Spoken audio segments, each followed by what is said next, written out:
Okay, so it's 4 p.m. and welcome. Good afternoon, everyone, to ADA's live webinar on data-driven strategies for Southeast Asian marketers during COVID-19. It's great that so many of you could join us here today, and I hope you're all keeping healthy, both physically and mentally, keeping a social distance, and you're coping with this new normal that we're all going through. Now, we have quite a sold-out crowd today, which, to be honest, we didn't know if we should expect that, because we've been publishing a lot of data-driven content on COVID-19 for a while now, but this is our first webinar, so we didn't really know what to expect. And since, all of us are abiding from working from home, each of the presenters, we're sitting in our own homes. We don't have any professional equipment with us because all of that was left back in the office. So I hope this goes smoothly. Please do bear with us if there are any technical difficulties at all. So I'd like to start with introducing us to the speakers today. So I'm Stephanie Caunter. I'm head of marketing for ADA. And like many of you on this call, my job is all about brand building, educating and informing our target audience and driving leads to the business. I've got two amazing speakers with me today. My colleagues, the first one is JS Cardinal, Director of Product and Client Solutions at ADA. He's also our data guy. He's the one who's, working with all the numbers and turning them into stuff that's actually meaningful and actionable. The second speaker is Anurag Gupta, our COO and Chief of the Agency business. He's got many years of experience in advertising and marketing, and throughout his career, he's worked with some of the largest brand names out there like P&G, Unilever, Samsung, Vodafone, and BP, just to name a few. So the agenda today goes like this. I will give you a quick intro into who we are and where our data comes from. Then JS will take you through the data trends that are shaping consumer behavior. And then Anurag will spend some time talking about strategies for brands and marketers. And then we'll spend the rest of the time really getting down to your questions. At the last count just before this, we had over 85 questions come in. And for those of you who might have questions along the way, feel free to type in your questions to the chat box. You should be able to see it on your screen. And we'll try to get to as many of them as you can.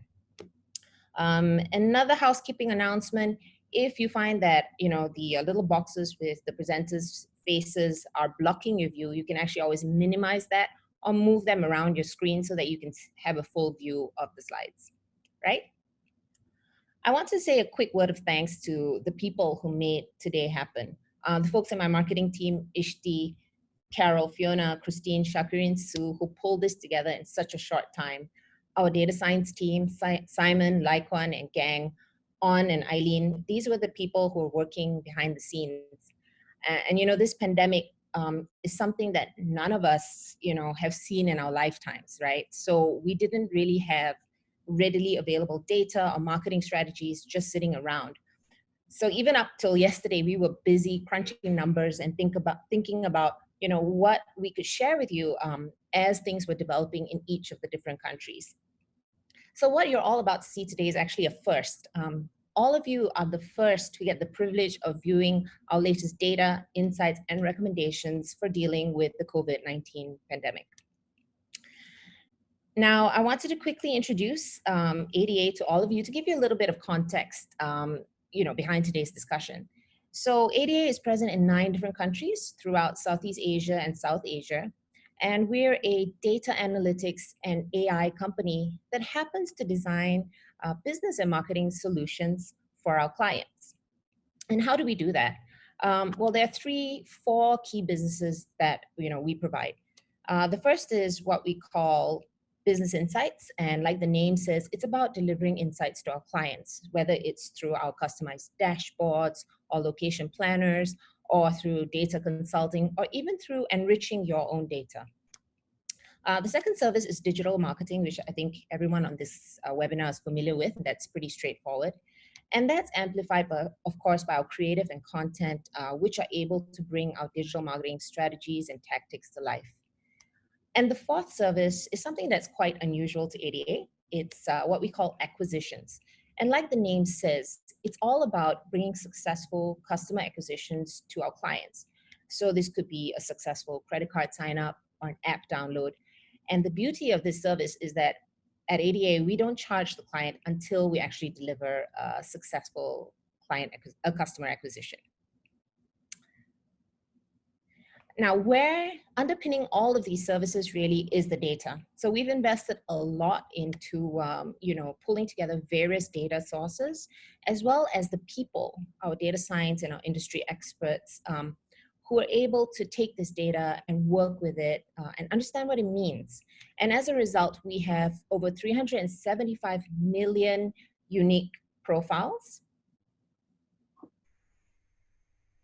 In the 9 markets that we're present in, and we're able to derive, these consumer profiles from over 200 different attributes about these consumers. So whether it's your digital behavior, the type of apps you spend time on, your telco carrier, your device, or even your physical location, these are some of the things that we use in order to help us, pull together these profiles. Now, I'm pretty much done with this bit. Before I hand over to JS, we actually have a quick poll that we'd like to run. Sorry. You should see a poll popping up on your screens right now. And if you could take it, the poll is about how many of you feel you have the relevant data on your consumers to drive actions and insights. You should be able to take the poll right now.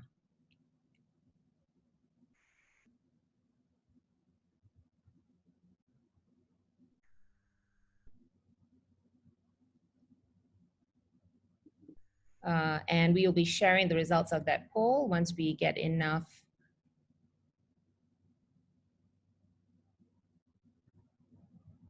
respondents. Can we share the results of the poll now? Okay, so it looks like the majority of you have some data, but it's not comprehensive. And many of you are still struggling to use it, or some of you don't even have the data, which is why we're all here today. And that takes us perfectly into the next section, where JS will talk to us about data trends shaping consumer behavior. Over to you, JS.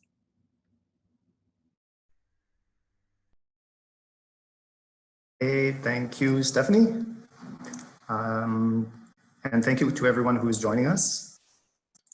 I'm just settling into my controls here. All right, so let's jump into it. We have a lot of things to share. I want to start with, first of all, sort of a "you are here" map, if you will, in terms of the epidemic. So I entitled this the math of an epidemic. So every single epidemic, there's been over 200, I think 30 in history. They always follow the same curve because it's by nature. First of all, as they accelerate, there are more new cases every day than the day before, right? So it's shooting upward like an exponential curve. And at some point, you reach the inflection point, which is the middle ground. The middle in terms of time, the middle in terms of number of cases. And so this is reached when each day you have the same number of new cases than the day before, right? So it stabilizes, it's not accelerating anymore. And that is followed by a deceleration where when each new day that passes by is bringing less new cases than the day before. And so this usually happens when some measures are taken, right? Quarantines, social distancing, lockdowns, washing their hands, and so on. So remember this shape because this is the map. And so if you want to know where you are, I think this is going to come in helpful. Actually, let's take a couple of examples just to illustrate. This is China. So the blue line here indicates the number of total cases by each date, which you see at the bottom.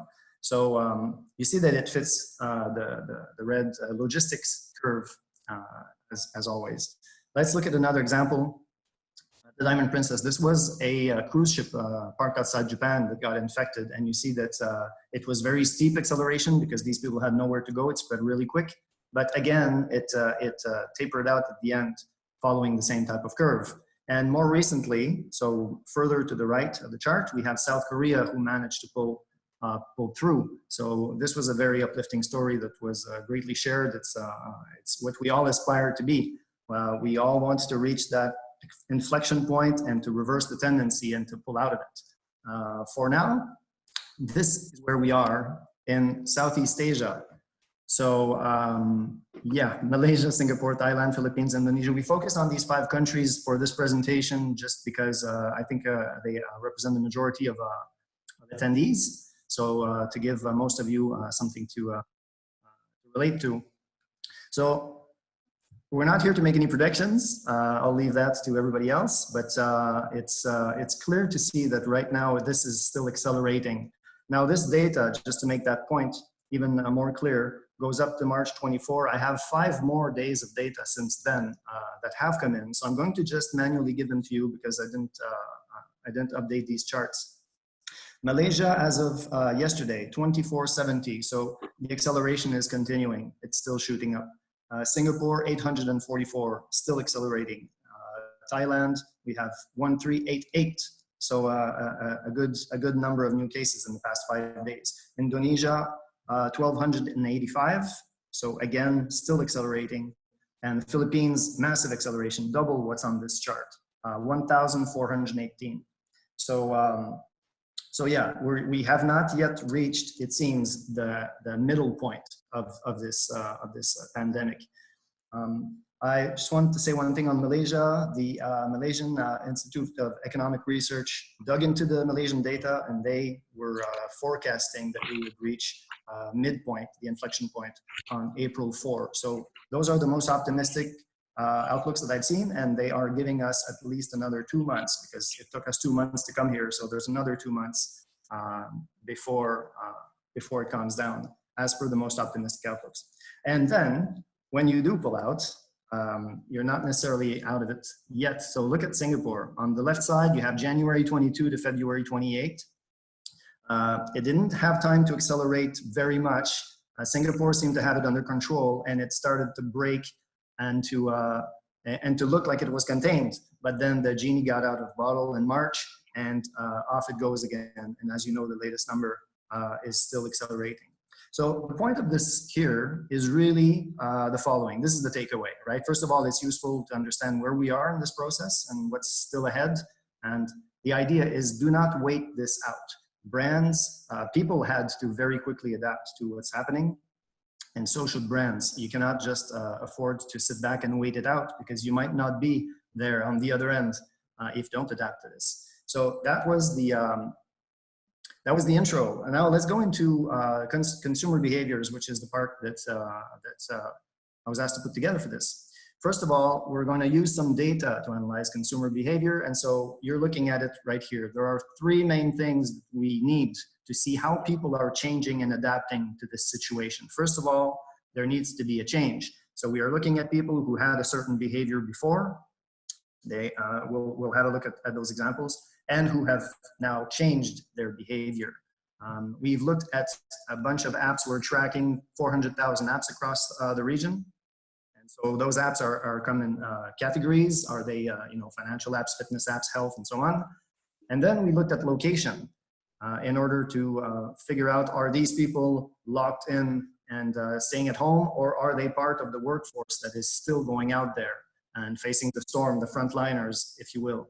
So we've looked at all of these to put together the insights to answer the question, how are consumers reacting to this crisis? But it's a simplistic question, right? Because it's not really the right question. So many different people are going through this in very different ways, and we will see that in a moment. There is no typical gender, there is no typical age, there is no typical way to react to something like this. And so general observations are not very useful, not actionable. So what we've done is to cluster together, to create personas, if you will, based on how people are reacting, to put them together, those who are reacting in the same way. And we've done this across multiple countries, all those that we operate in.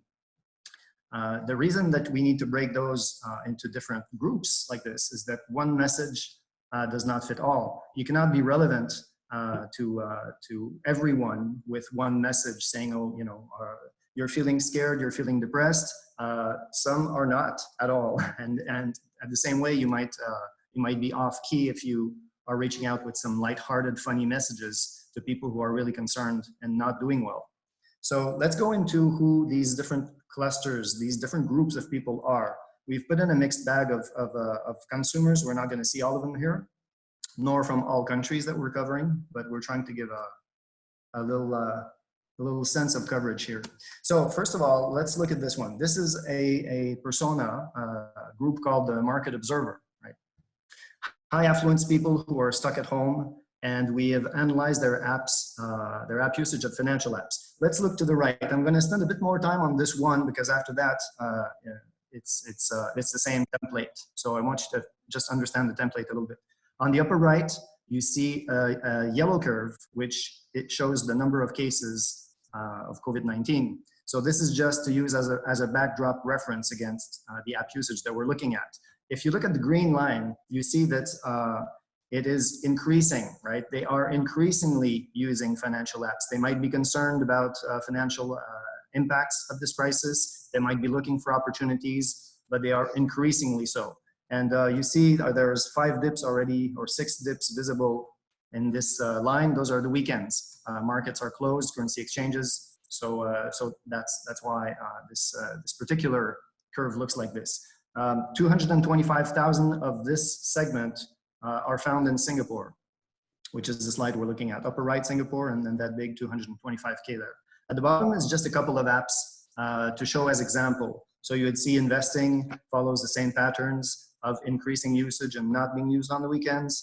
You have currency exchange, you have stocks. And then I'll bring you back to the left bottom where we have a sample ad here, just to say that this is a group that you can reach to in a relevant manner with a relevant advertising, relevant message to speak to them.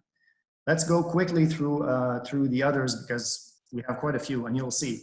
There's people out there who were not so concerned about the markets, but they were concerned about being able to continue shopping, right? And using marketplace to buy the things that they can't go out and get anymore. So 735,000 of them in Indonesia. Let's have a look at the green curve on the upper right. You see that before they had standard usage. We define that 100% based on this, what was their usage before. And since the crisis, you see that it shoots up quite a lot. Apps like Carousel, Chiki, OLX, and then some ads that are targeting this particular segment. Let's look at another quickly. Social citizen. So these are people who, if you look at the green line again, right, their usage of social and news apps was normal, like the normal before the crisis, and now there's a new normal where you see it shoot up 400% or so. People who are gathering information on social sources, official sources, they're quite, we could say concerned about what's happening. They're chasing information. 5 million of these in the Philippines. The bottom right, you see a couple of examples of those apps. The point here already we're seeing with people watching the financial markets, people shopping, people chasing news and information, is that they're in a different mental space, right? So that's why you're not going to reach all of them with one message. You need to break that down to be relevant and to be efficient. The boards, home buddy. So this one are people who are trying to get through this with entertainment. So 3.2 million in Malaysia. That's still a significant amount of people that we have here. Those are samples. We can do this for every market. And so there's been a question I think we're going to see about these people. Is there still room for entertainment? Right? We absolutely have these people here who are taking refuge in entertainment. Another mindset, people who are sad and confused. You might call it depressed. If you look at their app usage on the upper right, you see that all that's been happening in entertainment is decreasing. So not only are they physically less active than before, this is a segment that's also digitally less active than before. 7.5 million of these people in Thailand, as an example. The health nut, a lot of people are taking opportunity to reboot their health or to revisit their health. And so health apps usage is shooting up, not across the board among this segment of people, all right? They're all clusters. 80,000 here in the Philippines. You see a couple of apps that they're using. One thing I thought interesting here was relaxed melodies. This includes not just physical health, but also mental health, trying to not turn into the previous segment, which was the sort of depressed segment. So again, here you see an example of an ad that's targeting the right people, right, who they know will be responsive to a message like this. Home fitness, again, people who are taking care of their physical, not just health, but literally fitness, who want to come back in shape. We've heard some nice things like, if I'm going to be cocooning, I want to come out a butterfly, things like that. So 185,000 of those in the Philippines. Resilient one, this is different from the others. It's interesting to know they're also out there, 450,000 of them in Singapore. Those are people who have not changed their digital habits much. So you see the green line is pretty much flat. They're just waiting it out, basically. That's their frame of mind right now. Work from home professional, this is the last one I wanted to show. There's more. We have more than these, but there's time restraints. 750,000 in Indonesia. Those are people who've been asked to work from home, and all of a sudden their productivity apps, which is using screen recorders or Wi-Fi finders, what else? Or camera to PDF scanners, things like that. Things to help work when you're not in an office environment. So again, this is different. So this is my bottom line for this part, which is there is no one answer to how are people reacting, right? Or what's the consumer behavior? How has it changed since COVID? It has affected a bunch of people in very different ways, and so it's important to keep this in mind as you're going to attempt to engage with your consumer base. Is that you cannot reach out to them all with one message. And so on this, I'm going to hand it over back to Stephanie.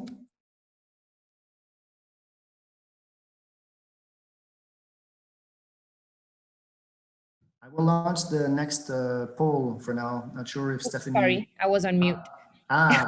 Okay. Okay. Yeah, I guess before we run the poll, I just wanted to remind everyone that if you have questions, put them into the chat box where we're looking at questions that are coming in. You should be able to find the chat box easily. And quite a few of you have asked if we're going to send over recordings and the slides. Yes, there will be an email that goes out right after the webinar. Now let's launch the next poll. Does your business already have a marketing strategy to tackle the COVID-19 pandemic and its after effects?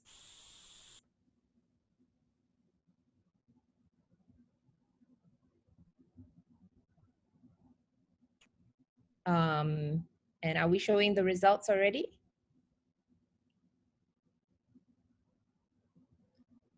Okay, looks like, oh, okay. The poll is on now. We'll give you guys a few seconds. Let's give you 30 seconds to take this poll before we move on to the next segment.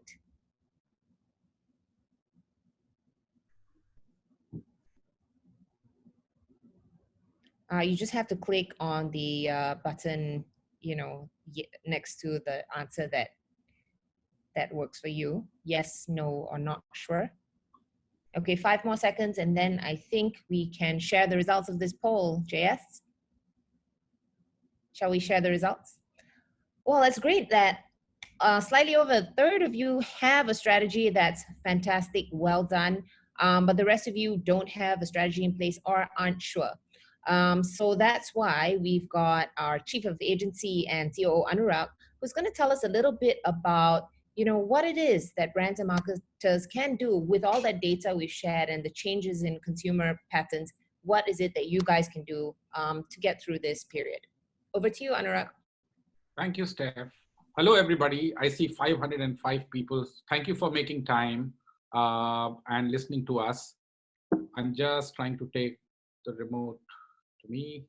Give me 1 second.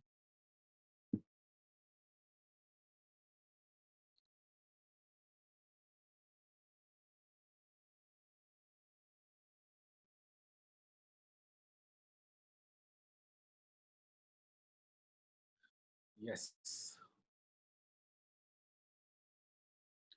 So looks like that we all are in a big social experiment.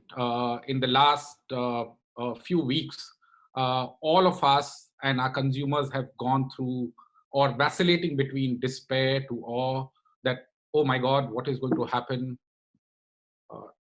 Hang on, sorry.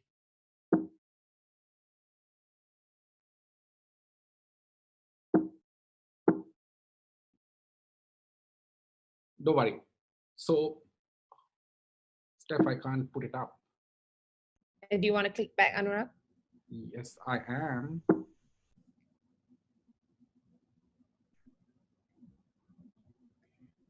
Do you want JS to help you with the slides?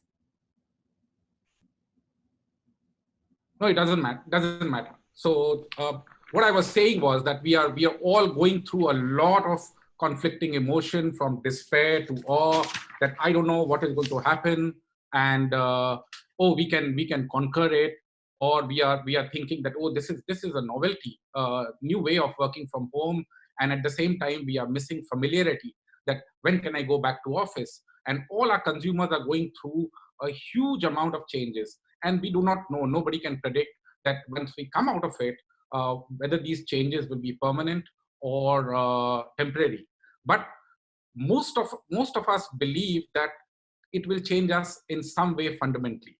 So will we ever shake hands or hug again? We don't know. Looks like that namaste is going to be the big thing as we come out of this, and nobody is going to shake hands or hug or touch people. I love to go to the airport 2 hours early because I wanted to browse duty-free stores. I don't think that I'm going to do it in the future. Are we going to attend large events? Are we going to go to crowded malls on weekends? Weekends were always for families to go on malls and spend some time. Are we going to avoid it, or are we going to change our habit and start figuring out when can we go to the malls when there is it is least crowded? Will our holiday planning change? Will we try to fly, or we will try to go only on driving holidays in short term or mid term? Will health and well-being become top of mind? Looks like that a lot of people are going back and saying that we need to, the only way to fight it and continue fighting it, to be healthy and immune. So a lot of people are spending a lot of time reading about how to be healthy and fight this threat if it ever comes again. Will we trade our privacy for safety? For example, China has downloaded apps on all their citizens just to track. Now, will that app go away, or we will willingly let it be there on our phone and tracking every movement because we want to be safe rather than hide our private data? Will West continue to inspire us? This crisis has been a great equalizer, where we are seeing that even the advanced countries are in the same kind of boat as we are. So West will be the inspiration for all our marketing and advertising imagery, which we always used to look up to, or it is going to change? And lastly, will grandma give up being on Zoom? We are seeing that Zoom application has, or video conferencing has increased suddenly. And will she give up, or will she continue to connect with all the family members on Zoom once the crisis is over?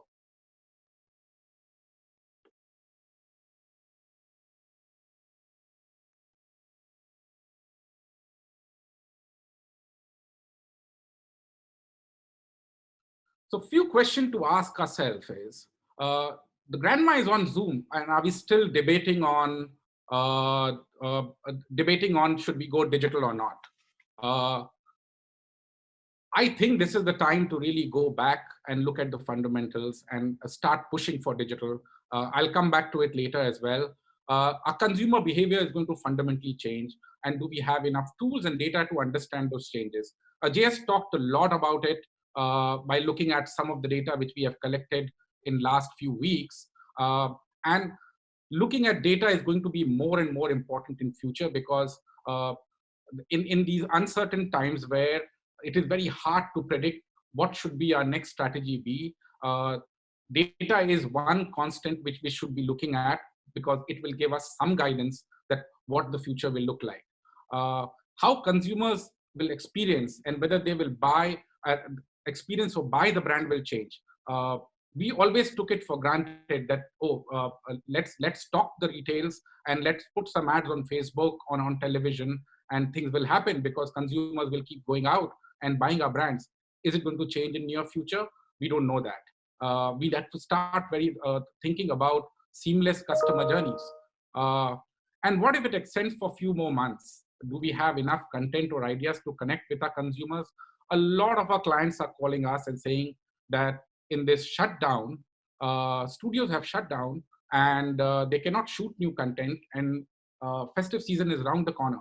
So what do? We want to go and connect with our consumers, but we do not have any content.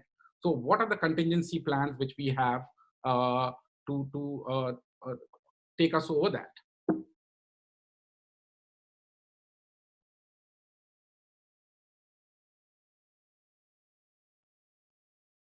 Yes, it is a little slow, man.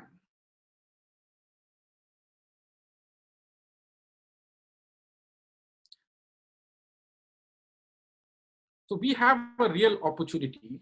I just got a joke from one of my colleagues saying that who will drive digital transformation in our companies? Will it be CEO, CTO, or COVID-19? I think that this is the right time to start talking about it. I know a lot of you are young marketers who are always complaining that the company management is little slow to drive digital transformation. This is the opportune time to start looking at pushing your agenda of your companies being digital. Very, very, very important is to look at customer experience right now, because the way customers interact with our brands or go and buy our brands is going to fundamentally change.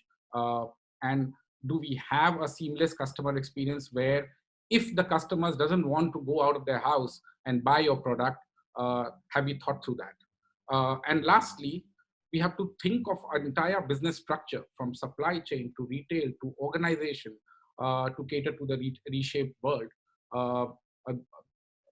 Jay has talked a little about how supply chain issues in China are going to affect a lot of our industries. So do we have contingencies or not? In retail, are we starting to think about that how our malls or our retail spaces will be structured so that people do not crowd? And are we starting to think about organization, that how people will like to want to work from home or different ways of working?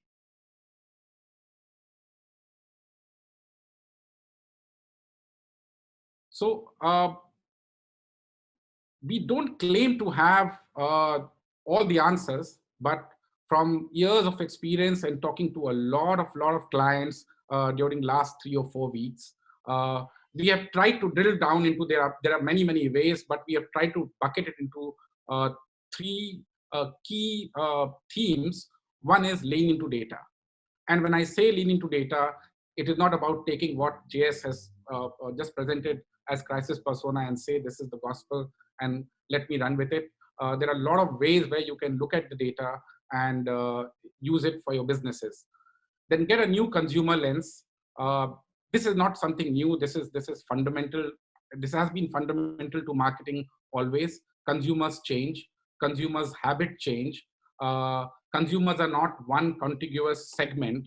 And how can we look at consumers more closely and separate them into different buckets so that we can talk to them with a message which are relevant to each bucket will be super important. And please do not go dark. Going dark is one thing which we will, which is a big sacrilege which you will do because your consumers are looking for communication from you. They are sick and tired of going through the kind of news which is coming out every day. They want to connect back to their loved ones. They want to connect back to the brands which they loved, and they want to hear from the brands. What can you do for them? Can you empathize with them? Do you want to laugh with them? Do you want to share some important information with them? Because they trust the brands which they buy.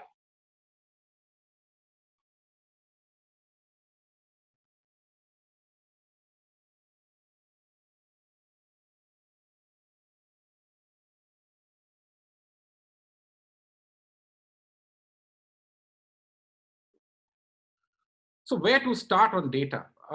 You have, all of you will have, and during the poll also, a lot of you said that you have the data and which you collect for your own consumers and in your own businesses. I urge you to look at your own data. There is a trove of information there which you can unearth, that who are the people who are buying me, who are the people who are not buying, what segments I over-index, what segments I under-index, and what can I do with them. Second bucket is search trends, social listening, e-commerce data, and ambient data.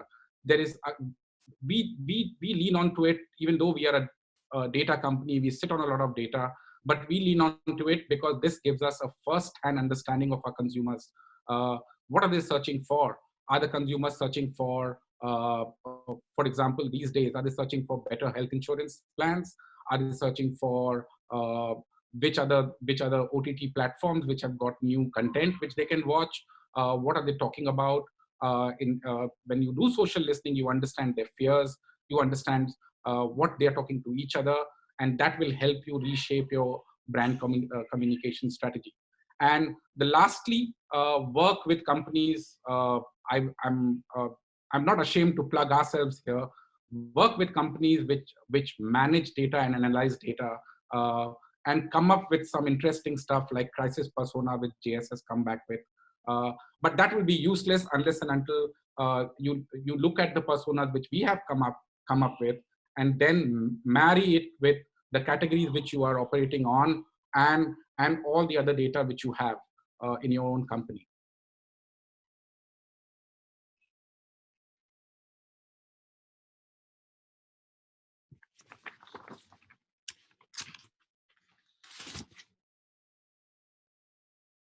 So some of the questions which we are asking ourselves is where are my consumers? Are they right now in the same place where I left them before the crisis? Are they still watching a lot of television, or they have moved out and they are now on OTT platforms, because television suddenly doesn't have any programming. There are no programs being shot. There is no sports, which covers around 50% of television time, watching time. There is no sports, there is no new programming, so there are reruns. So consumers have moved out a lot on OTT platforms. So we need to understand, where are my consumers and where are they shopping? They are definitely not going out, so they are on e-commerce. So is my e-commerce page is doing well? Am I capturing the data that pre-COVID and post-COVID my e-commerce has changed? And what am I doing to update my page and give more information to the consumers? How are they feeling? Which is coming back to listening, social listening, consumers leaving comments on your e-commerce page, consumers sending you messages directly. Very, very important to listen to them right now. And are their needs are changing or shifting? Maybe some categories are going out of their basket and some new categories are coming. Are we keeping an eye on that or not? And then lastly, are there any new opportunities or threats I need to pay attention to? And don't be ashamed that this is a crisis, so we don't need to look for opportunities. We need to look for opportunities and threats together. If you are in an insurance industry, this is an opportunity for you. If you are in a financial planning industry, this is an opportunity for you. If you're an FMCG industry, for some categories, this can be an opportunity for you. And even if there are threats, how can we convert them into opportunities is something we should be thinking about these days.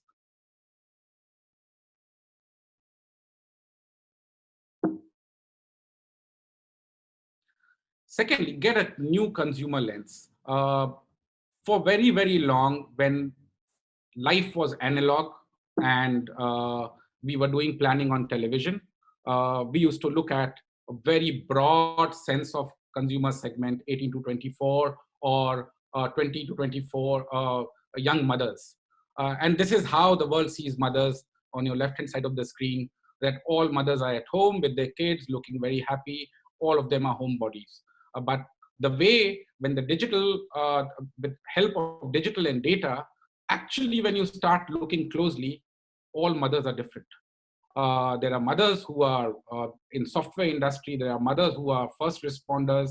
There are mothers who are pilots. There are mothers who are engineers. There are mothers who are working in a automobile industry. There are all kinds of mothers. So do we have a clue that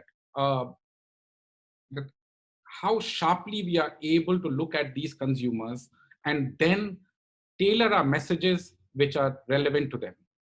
Definitely a mother who is a working mother will not respond to the same kind of message which is catered to a mother who's a stay-at-home mother.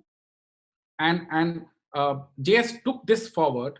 We looked at consumers, that all consumers are not going to be consumers who are stuck at home. And then we looked at these 10 personas or 9 personas, and we have more, that what are the differences in these people, and how should brand tailor their messages to them. And I have an example, very, very simple example. I just took a liberty to quickly make up an example to take you through that. So imagine you are a shampoo brand and you want to talk to 3 or 4 of these personas in this time. I'll ignore this chart. This only talks about how your messaging should be going to different personas to make it more relevant. The next chart is more important. So imagine you are a shampoo brand and you are planning to talk to a home gym rat, somebody who's very, very a big health enthusiast and a bored person who's sitting at home. Same shampoo, your messaging to them should be a healthy hair routine to keep your hair strong and damage-free, your daily workout hair hacks, 5 tips to post-workout hair. This is relevant for them. For a health enthusiast, you can talk about what kind of food you should be eating for a healthy hair or skin, debunking hair myths, repairing damaged and color hair through eating healthy. And for the board, you can have that because they have nothing much to do than board. So how can you be posting your 5 new working from home hairstyles to your Instagram followers? So this is one little example, and there can be many more where you can tailor make your messages and serve these messages to specific personas so that it becomes relevant for them. Lastly, please, please, please don't go dark. A lot of our clients have called us and said, is it right to still advertise? Yes, the answer is yes, but what do you say? How do you say? And what have you gone enough and dug into your data, in your consumer habits that you're going to be relevant to them is going to be very, very important. So please don't abandon your consumers. The way you are every day, you are making time to talk to your loved ones in your family. Please make sure that you show the same amount of passion, empathy for your consumers when you're talking to them.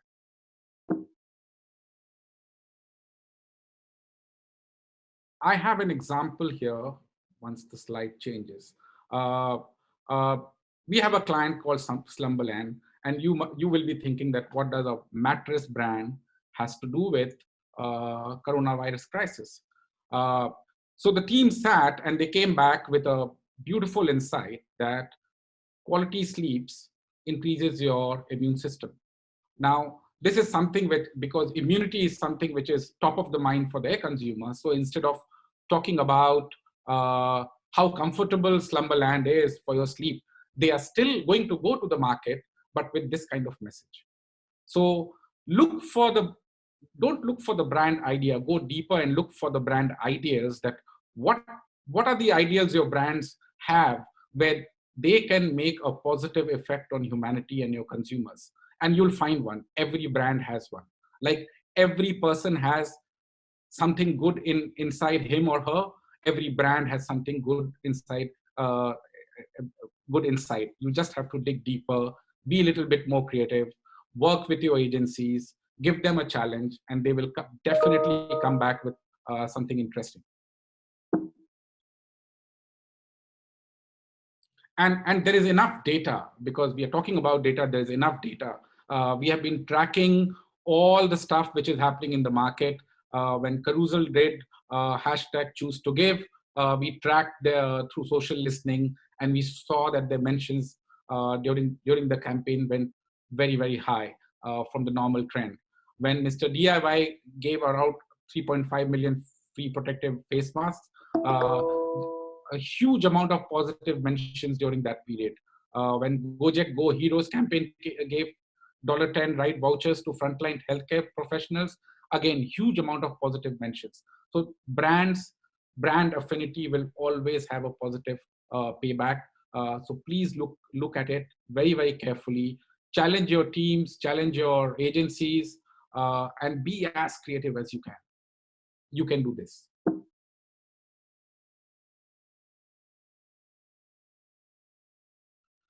And lastly, a lot of us are struggling with, we don't have content because there is no way to produce content. Agencies are working from home. There are no shoots. How do I do that? So there is a whole bunch of technology. Even ADA has a couple of technologies which we have launched, where you can look at your old content and remake absolutely new content. All your long from past brand videos and stock footages can be created into an absolutely new content with a lot of supers and new music, and it can be all done without any shoot. You have done during last year a lot of long form content. You can start looking at those long form contents and cut them into very, very personalized short forms with nice supers and targeted messages, and target each of the individual personas as much as you can, as you want. And all of you who are in Indonesia, who are in Malaysia, where Raya, all of you would have done a whole bunch of Raya stuff in the past 4 or 5 years. You can create a montage of throwbacks and stuff because people have loved those videos, shared those videos, bring them back. So don't make an excuse that I cannot shoot new content. Hence, I am not going to be out there. Make sure, look at your libraries. There is a whole bunch of stuff which can be reused, and just give it to us. We will repurpose it for you. So 3 steps for to prevent being irrelevant. Lean on into the data, but don't be data blind. Look at all kinds of data. Make your own assumptions, make your own hypothesis. Keep on looking at people around you. Beyond data, I think that all marketers should be good human, what you call psychologist or philosophist or whatever. Look at them, how people are reacting, how people are behaving, and then look at the data to scale it up. Get a new consumer lens. Stop looking at the definition of key target consumer or consumer group. It is dead. It was dead a long time back. It is more dead now. And it is, so look at consumer personas now. How many personas are important to you? And start creating communication for each persona. And please, please, please do not go dark. Thank you. Thank you so much, Anurag. I think there was some great ideas in there and some tips for all the folks on the webinar that they can quickly go back and work with. But we have about 13 minutes left, and I wanted to go straight into the Q&A. I'm going to try and balance between the new questions that have come in on the chat and the ones that we received before the webinar. So I thought we would focus a bit on the questions around the crisis personas, JS, that you presented. So the first few questions are for you, JS. The first one really is, how did we identify these segments or these crisis personas? And could there be some that are missing from this? So how we identified them, I presented a quick slide on that, right? So it's, we created groups of people who have changed behaviors, as in before the crisis really took off and after. So we've looked at that, not just a change in activity, but a change in what type of activity. So here's where we bucketed the different app categories to give a signal. We've also looked at the locations to see people who are in lockdown or at least self-quarantine or at home all the time versus those who are going out, to identify segments like the frontliners, right? Or those, all of the segment of the delivery people who are low wage, but they're still going out there every day. So did we cover all? Absolutely not.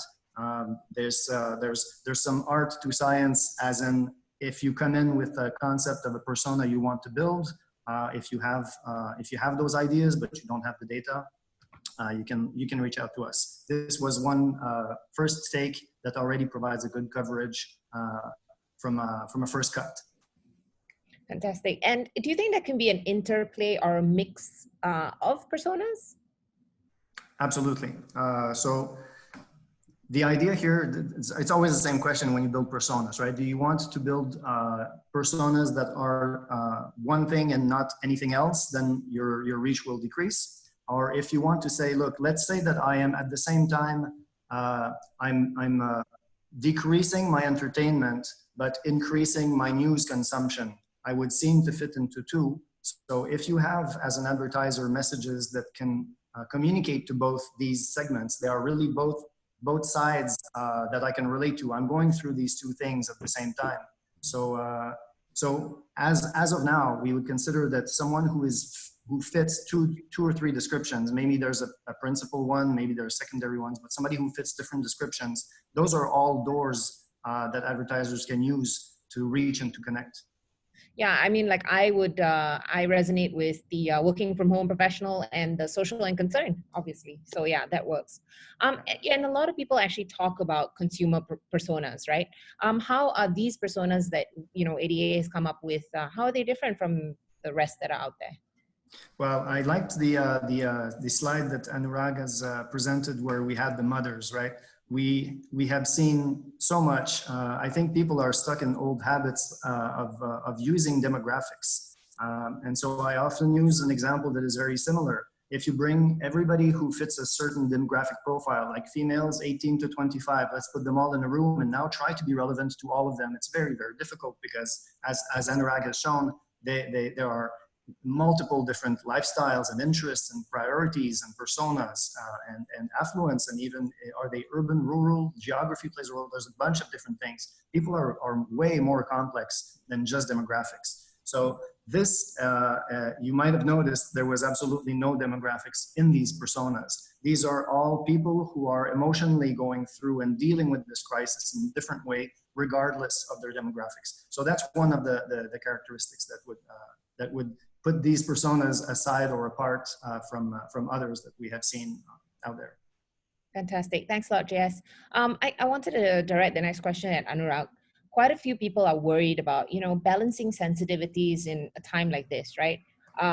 One example would be the real estate industry, but I think this applies to many different industries. Can we continue to advertise during a time like this? Would we be deemed insensitive? Should we just stop our ads completely, or should we make them sound compassionate? What's the right way to balance the two? I think the key word here is relevance. So if you crack relevance, then you will be sensitive and you will be full of empathy. Let's look at the toughest example, Steph, which is real estate, right? You are stuck at home. The economy, we are very uncertain on economy. So what can a real estate company do? So the key word for me is you are stuck at home. Suddenly you are discovering the value of being at home. And so a real estate company will be empathetic to the future consumers and talk about the value of being at home, right? You will not do hard selling, but you will at least be on top of mind that what is the value of being home. I'm just thinking aloud. So you can definitely find something to talk about. The danger of not talking about anything and being quiet is that you'll be forgotten. Yeah. Right. And right now there's so much of consumption of all kinds of content is happening that you'll be absolutely forgotten because everybody is consuming 10x of what they were consuming before COVID, whatever they are consuming. Right. So that is very, very dangerous. So one needs to work hard and find what should be the relevant message which I should talk about. Yeah, fantastic. We have quite a few questions from the retail industry and event type of activities, whether they're live concerts or wedding photographers that have to be at events. So for people in these industries, how can they adapt their strategies And how do consumer behaviors change as a result of COVID-19? Anurag? So a lot of our retail clients which we are talking to who are in like quick service restaurants and all that are doubling down their spend on home delivery. So they are revamping their apps. They are encouraging consumers to download the app so that they can serve them when they are stuck at home. Keep in mind that we are not going to be stuck at home indefinitely. People will come out, right? So then what I talked about earlier was that how is your customer experience geared to managing that, where you know that when people come out and walk into your retail store, they will be scared. So how are you, the mall or a retail outlet which has thought through and have understood that fear and catered to that need with empathy will be the one where people will walk into. It's as simple as that. So whether you have to rearrange the way consumers walk into your store and come out, and how non-intrusive is a checkout, where you don't have to, I go to some of the superstores now, grocery stores now, while they make me stand 5 feet apart when I'm entering the store, but during the checkout, the checkout lanes are still super crowded. And nobody has thought through that. Is there a new way for us to pay so that we don't have to crowd next to each other? So right now I don't have a choice, but given a choice, I will not go into that store, right? So we have to start thinking like that. Yeah. Okay, great. Thanks, Anurag. Now we have quite a few questions from people in the B2B space, and I thought this was something that I could respond to. So some of them are asking, how can we generate leads to fill our pipeline aside from Google AdWords, Facebook lead gen campaigns, and we can't have external events. How do we do it? So for me, I think folks in the B2B space are actually in a slightly better position than the B2C people, because one of the key pillars of B2B marketing has always been about content marketing, right? Providing education, informational content to your target audience, and making sure you reach out to them with that. And the digital space is great for content marketing. Also, B2B marketers, you're used to a slightly longer, more complex buyer cycle. So now you have a little bit more time to quickly adapt to the changes in your buyer's behavior. But when you talk about generating leads, I think it's important to remember that it's not just about running, AdWords or lead gen campaigns. It's really about the quality of the content that you have up there. Is it compelling? Is it engaging? Does it resonate with your target audience? And that goes back to our message about, really understanding your target audience. Do you know what resonates with them, what their needs, what their challenges are? And there are some examples of B2B brands out there who've been doing some great stuff in the past few weeks. For example, software as a service brands like Salesforce and Tableau and HubSpot, they've started offering free subscriptions to SMEs and entrepreneurs during this period, which I think is, one, it's the right thing to do. It's also a great way to build trust with these people. And it opens up a new channel of users who might otherwise never have considered using these software as a service providers before. So that's my thoughts on B2B marketing. So for the next question, I thought I would address it to JS. We do have a lot of people in the FMCG space, and they're wondering, what do I do now? How are my consumers impacted? How do I adapt my marketing tactics? What say you, JS? Well, first of all, FMCG, fast-moving consumer goods, they're maybe not so fast-moving these days. So people will be buying instead of day-to-day, they'll be buying week-to-week. But the best place we can look to when we want to understand what's happening here, I think China is a treasure trove of information, because they've already gone over it, right, as we've seen. And so I haven't started looking at South Korea yet, but what I saw from China was Watson's. They say that when the crisis hit, they saw their sales plummet 80%. But meanwhile, their online sales increased 80%. So that didn't make up for it. But the point is that those that do already have this online presence really have benefited from it. And they say that post crisis, the recovery was really strong. interesting is that it takes a while to come back. Like every epidemic, the economy, generally speaking, always follows this V curve. You must have seen this on LinkedIn or a variety of places. There's a dip in the economy, and then when it's over, it comes back. But it takes a while. China, right now, they say that they're approximately, for their retail stores, they're approximately back to 50% with footfall they had before. So yeah, FMCG retail, that's what I got on those. Thanks a lot, JS. So we're actually at 5 o'clock already. We're going to go a little bit over time and answer a few more questions because we have so many. And like I said, we try to get to as many as we can. For those that we can't address, we will be doing something else in the next coming days. Look out for that. So we'll just move on to the next question. Next one's for you, Anurag. A lot of people are expecting, once the lockdown ends, or even now, there will be a lot of discounting happening. How can we protect our premium brand equity while being price competitive when there's a lot of discounting happening out there? So when people come back and when all this is over, yes, there'll be a lot of locked inventory which people will want to get rid of. So there will be discounting which will happen. And you are entering a festive period, so which is a normal period where a lot of sales keep happening. So this is not new. This happens all the time, and the best brands keep their premiumness or keep their value intact when they invest in the brand rather than start reacting to what their competitor is doing. It's a myth that people only want to buy the cheapest stuff. It's a big myth. Otherwise, luxury brands would have never survived. People want to buy brands because they get, beyond being assured, they also get a lot of satisfaction that they have bought something which is of value to them. So keep investing in the brand. Whichever way, and investing in the brand doesn't mean that you have to spend with advertising agencies like us all the time.